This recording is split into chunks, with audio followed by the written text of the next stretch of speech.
ಬೇಸಿಗೆ ಬಂತಂದರೆ ಸಾಧಾರಣವಾಗಿ ಎಲ್ಲರೂ ಸಿಂಪಲ್ ಆದ ಗಂಜಿ ಊಟನ ಇಷ್ಟಪಡ್ತಾರೆ. ಆ ಥರದ ಗಂಜಿಯ ಜೊತೆಗೆ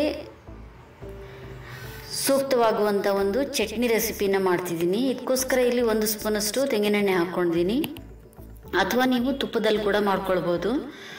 ಹಾಗೆಯೇ ಇಲ್ಲಿ 2ರಿಂದ 3 ಸ್ಪೂನಷ್ಟು ಹುರುಳಿ ಕಾಳನ್ನು ಹಾಕ್ಕೊಂಡು ಇದನ್ನು ಸಣ್ಣ ಊರಿನಲ್ಲಿ ಕೆಂಪಗಾಗುವವರೆಗೂ ಇದನ್ನು ಫ್ರೈ ಮಾಡ್ಕೊಳ್ಬೇಕು.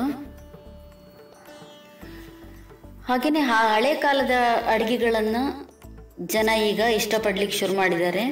ಅದಕ್ಕೆ ಉದಾಹರಣೆ ಅಂದರೆ ಕೆಲವು ಕಡೆಗಳಲ್ಲಿ ಬೋರ್ಡ್ ನೀವು ನೋಡಿರ್ಬೋದು, ಗಂಜಿ ಊಟ ಚಟ್ನಿ ಜೊತೆಗೆ ತಂಬುಳಿ ಮನೆ ಅಂತ ಬೋರ್ಡ್ ಹಾಕಿರ್ತಾರೆ.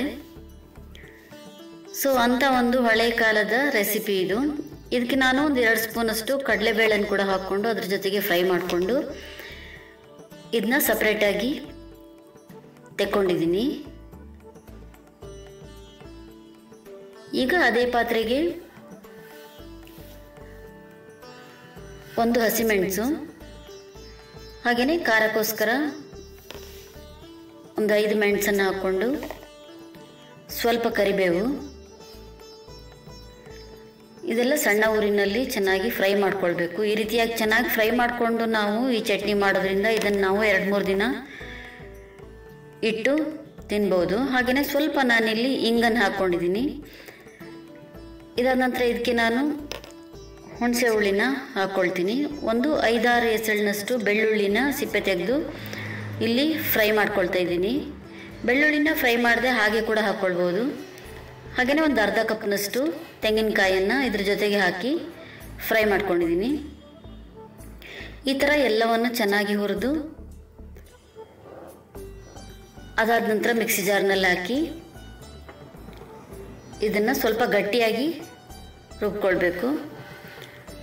ಇಲ್ಲಿ 1/4 ಸ್ಪೂನಷ್ಟು ಅರಿಶಿನ ಪುಡಿಯನ್ನು ಕೂಡ ಸೇರಿಸ್ಕೊಂಡಿದ್ದೀನಿ. ಮೊದಲಿಗೆ ನಾನು ಹುರುಳಿ ಮತ್ತು ಕಡಲೆಬೇಳೆನ ಈ ರೀತಿಯಾಗಿ ಪುಡಿ ಮಾಡ್ಕೊಂಡಿದ್ದೀನಿ. ಅದಾದ ನಂತರ ತೆಂಗಿನಕಾಯಿ, ಮೆಣಸು, ಹುಣಸೆ ಹುಳಿ, ಕರಿಬೇವು ಫ್ರೈ ಮಾಡಿರೋದನ್ನು ಇದಕ್ಕೆ ಸೇರಿಸ್ಕೊಂಡಿದ್ದೀನಿ. ಹಾಗೆಯೇ ರುಚಿಗೆ ತಕ್ಕಷ್ಟು ಉಪ್ಪು ಹಾಕ್ಕೊಂಡು ಸ್ವಲ್ಪ ನೀರು ಹಾಕ್ಕೊಂಡು ಇದನ್ನು ಗಟ್ಟಿಯಾಗಿ ರುಬ್ಕೊಳ್ಬೇಕು.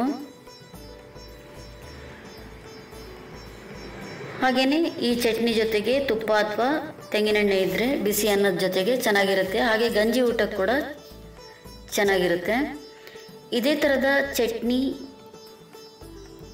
ಗೊಜ್ಜು ರೆಸಿಪಿಗಳು ಇನ್ನು ಮುಂದೆ ನನ್ನ ಚಾನಲ್ನಲ್ಲಿ ಬರುತ್ತೆ. ನಿಮ್ಗೆ ಇಷ್ಟ ಆದರೆ ಲೈಕ್ ಮಾಡಿ, ಶೇರ್ ಮಾಡಿ, ಕಮೆಂಟ್ ಮಾಡಿ.